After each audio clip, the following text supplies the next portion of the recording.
সন্মানীয় বিধায়ক অখিল গগৈ ডাঙৰীয়াই বাৰে বাৰে এটা অভিযোগ আনিছে যে কি 1.5 লাখ টকাত প্ৰত্যেকটো কয়লা গাড়ীৰ নামত 1.5 লাখ টকা চিণ্ডিকেট বিজেপিৰ মানুহে 1.5 লাখ টকাকৈ লৈ এটা চিণ্ডিকেট চলাই আছে আৰু কয়লাবোৰ অবৈধভাৱে চলি আছে। যিটো আমি দেখিছোঁ, আমি মিডিয়াৰ যোগেদি আমি পাইছোঁ অখিল গগৈ যিটো নেকি উত্থাপন কৰিছে। আৰু আমি এইবোৰ দেখি আমি এটা মনত এটা সন্দেহ আহিলে, সন্দেহ উপজিছে। আমি দেখিলোঁ, আমি কাগজবোৰ ড্ৰাইভাৰৰ পৰা ল'লোঁ, চাই দেখিলোঁ যে কাগজবোৰ সম্পূৰ্ণ ওলট পলট। যিটো মানে টাটা শ্লিপত যিটো নেকি ৱেট যিটো আছে সেইখন শ্লিপ আৰু ইনভইচ শ্লিপ মানে আকাশ পাতাল ডিফাৰেঞ্চ। কোনোবাটো এই ইনভইচত লিখা আছে আপোনাৰ 20 টন বা 23 টন লিখা আছে, আৰু টাটা শ্লিপত আছে 35 টন, মানে 10 টন, মানে 57 টন। মানে যিটো নেকি ইনভইচত যিটো নেকি টন যিটো ৱেট দেখাইছে আৰু টাটা শ্লিপত যিটো টন ৱেট দেখাইছে সেইটো আকাশ পাতাল ডিফাৰেঞ্চ।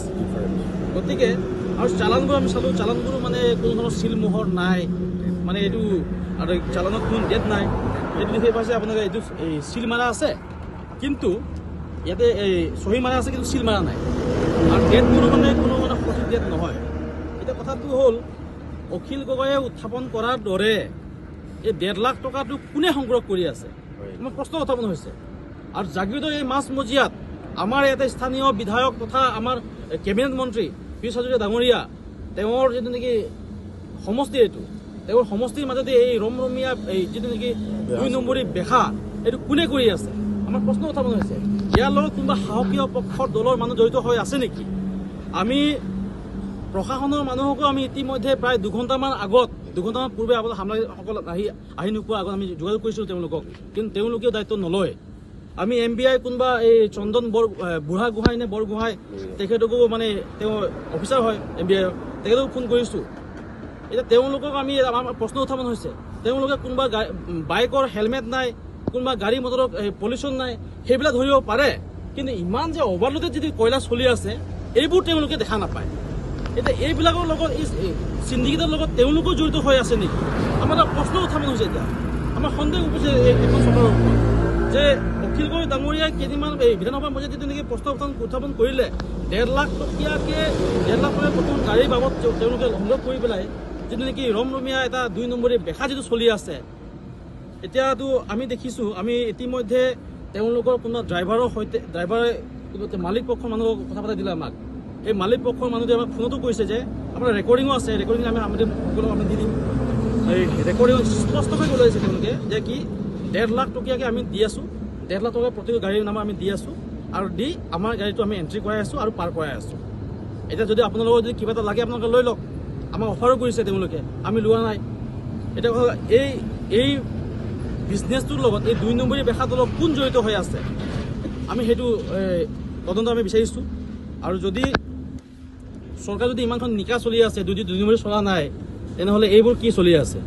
আমাৰ পিছফালে যদি ট্ৰাক থিয় হৈ আছে, আমি ইয়াতে 8খন ট্ৰাক আছিলে, এখনটো বাৰু অভাৰটেক কৰি সাংবাদিকৰ সন্মুখতে আমাক চকুত মানে ধূলি দি পেলাই গুচি গ'ল।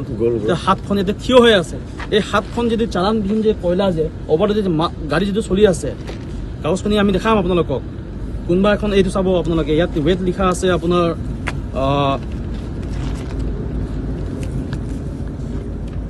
23.300 মেট্ৰিক টন।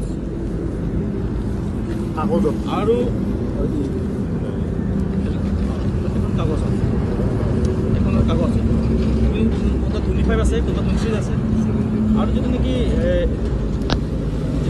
ৱেট কৰা আছে ইয়াত চাব, ইয়াতে ডিফাৰেঞ্চ আছে।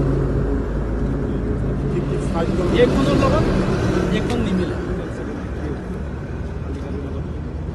এইখন কাগজৰ লগত এইখন নিমিলে। ড্ৰাইভাৰসকলেও হয় নহয়, আপুনি ড্ৰাইভাৰ নহয়, ড্ৰাইভাৰ হিচাপে আপুনি এইটো গম পায় এইখনত কিমান গাড়ী কিমান টন মাছ আছে, আপুনি আপোনালোকে কিমান মাৰিলোঁ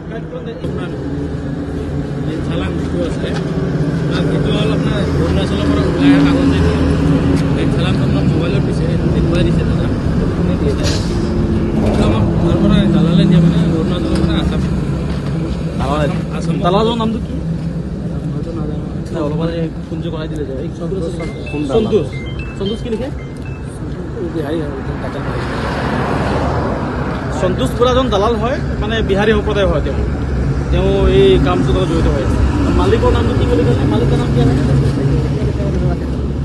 আপোনাৰ সুমিত জিন্দাল নামৰ কোনো তিনিচুকীয়াৰ ব্যৱসায়ী এজনে এই কামটো কৰি আছে আৰু গোটেইখিনি এই আঠখন যিখন গাড়ী সেই আঠখন গাড়ীৰ মালিকজন হৈছে সুমিত জিন্দাল আৰু সুমিত জিন্দালে দায়িত্ব অৰ্পণ কৰিছে এই গাড়ীকেইখন চোৱা চিতা কৰিবৰ কাৰণে কোনোবা এজন কি নাম ক'লে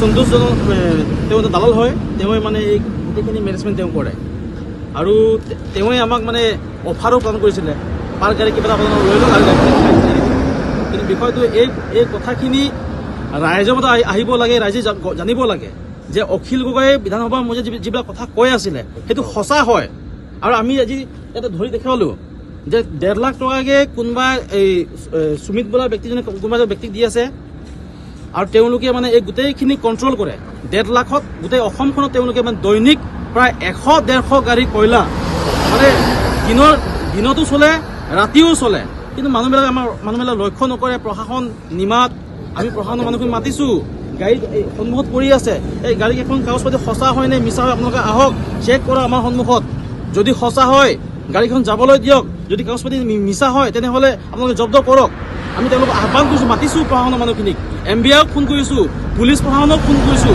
কিন্তু তেওঁলোকে আমাৰ সন্মুখত অহা নাই এই নাহাৰ কাৰণে আমি দুঘণ্টাটো ইয়াতে থিয় হৈ আছোঁ উপায়ন্তৰ হয় আপোনালোকক আমি সাংবাদিকখিনি মাতিলোঁ মাতি কথাখিনি আপোনালোকক ৰাইজৰ লগত ঠেলিলোঁ যে কয়লা চিণ্ডিকেটৰ লগত কোন জড়িত হৈ আছে অসমখনত এইটো ক্লিয়াৰ হ'ব লাগে যিকোনো খবৰৰ বাবে যোগাযোগ কৰক 7099017330 লগতে 7099017110 নম্বৰত